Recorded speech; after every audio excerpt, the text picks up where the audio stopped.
Buenos días, mi nombre es Elvira Gómez y soy profesora de Lengua Castellana y Literatura del Instituto Juan Gris de Móstoles.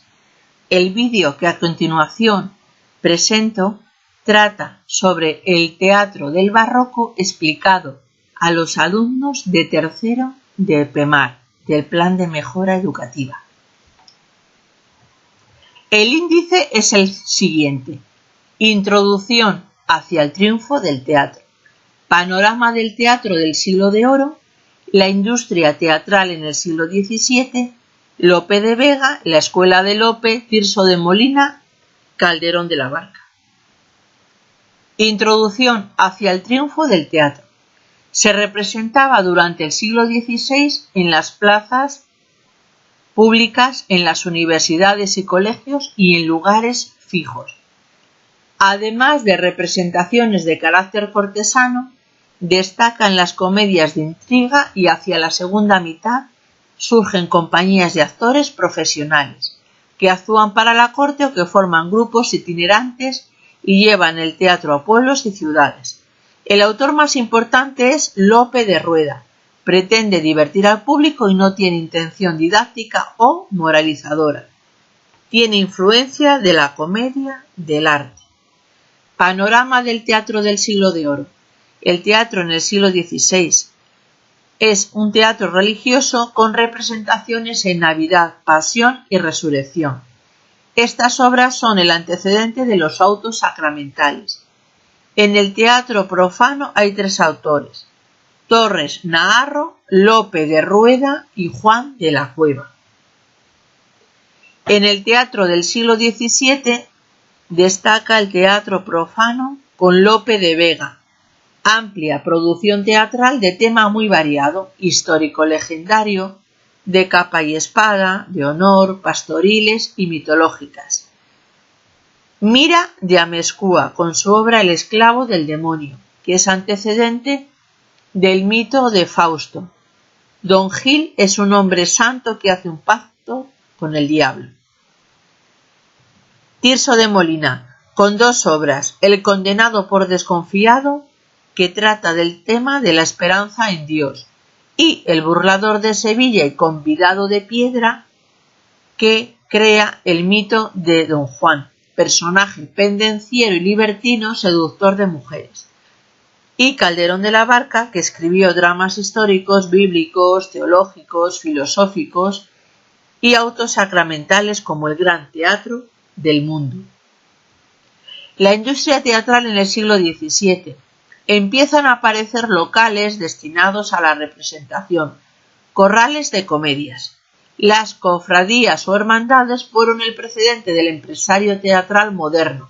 Alquilaban los patios de las casas, espacios escénicos y escenografía, los corrales de comedia, los teatros cortesanos y los escenarios móviles. Los corrales de comedias eran espacios abiertos, patios interiores de casas u hospitales dedicados a corral. A las representaciones acudían todos los estamentos sociales, aunque sin mezclarse. A cada uno le correspondía un lugar del corral. La escenografía era sencilla. Había una cortina, máquinas como el bofetón, un cajón con eje fijo que rotaba 180 grados y hacía aparecer y desaparecer los personajes. Los teatros cortesanos. Felipe IV fue un apasionado del teatro e impulsó las representaciones en la corte, primero en el Alcázar de Madrid y después en el Palacio del Buen Retiro. Poco a poco la nobleza se fue aficionando. Los escenarios palaciegos eran amplios y con mucha más profundidad que los corrales, lo que permitió que la escenografía se complicase.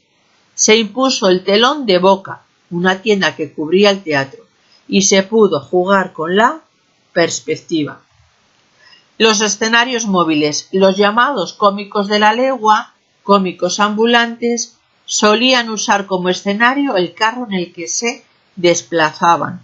En las fiestas religiosas se montaban en calles y ciudades tablados móviles donde se hacía la función. Fueron famosos los carros que se usaban en las representaciones de los autos sacramentales durante las fiestas del Corpus Christi. Los elementos de la industria teatral. En el Siglo de Oro se convirtió en un espectáculo de masas gracias a la labor conjunta de poetas, autores o empresarios teatrales, público y actores. La representación era un acto social y lúdico. Comenzaban hacia las 2 o las 3 de la tarde, para aprovechar la luz del día, y duraban varias horas. La comedia se fragmentaba y tenía una estructura fija que el público percibía como una unidad. Comenzaba como una loa entre acto y acto, se intercalaban entremeses, mojigangas, jácaras y terminaba con un baile o un sainete. Era una fiesta colectiva. Los actores prestaban su cuerpo y voz a los personajes de las obras que ponían en escena. Cada actor representaba siempre un personaje fijo: el gracioso, la dama, el barba. Lope de Vega nació y murió en Madrid, de familia humilde, estudió con los jesuitas.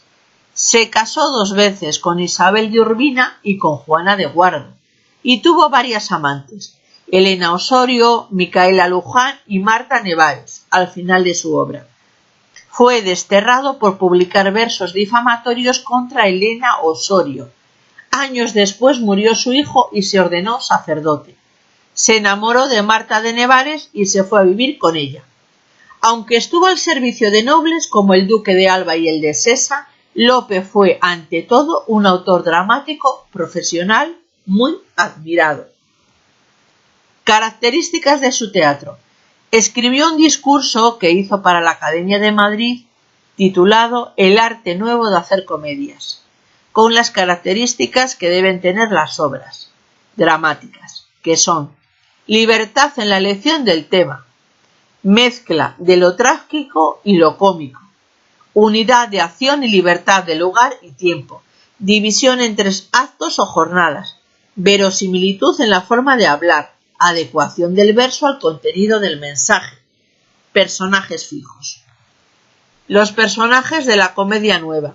El galán, joven y bello, es idealista, paciente y constante.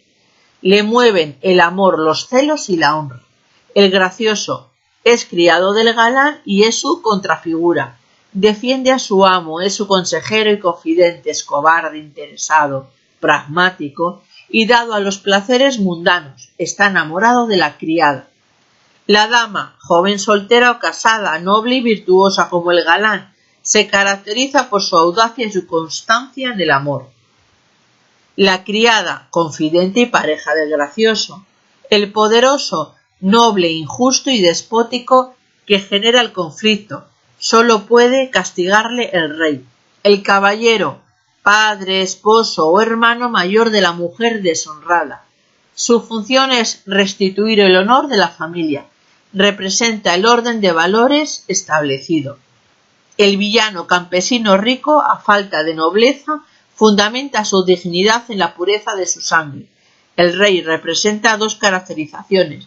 Si es joven es injusto y soberbio y puede cometer abusos. Si es viejo, suele ser prudente y justo. Principales obras de Lope. Escribió unas 400 comedias, que según Ruiz Ramón se dividen en: dramas del poder injusto. Aquí plantea el tema del abuso de poder por parte del poderoso, que puede ser un noble o el propio rey. Fuente Ovejuna es un ejemplo. Dramas de honor. Hablan del honor social definido por la opinión de los demás y que se somete al individuo a unas normas de comportamiento muy rígidas. El castigo sin venganza. Los dramas de honor, llamados también de enredo, de capa y espada o de costumbres. Pareja de enamorados cuyo asunto central es el amor. La dama boba. La escuela de Lope. Lope renovó el panorama dramático de su tiempo y sus seguidores lo consolidaron. Dio lugar a 3 escuelas: la escuela valenciana con Guillén de Castro, la escuela castellana con Ruiz de Alarcón, la escuela andaluza con Mira de Amezcua y Vélez de Guevara.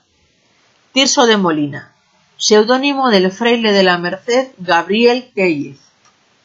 Es después de Lope y Calderón el autor más importante del siglo XVII.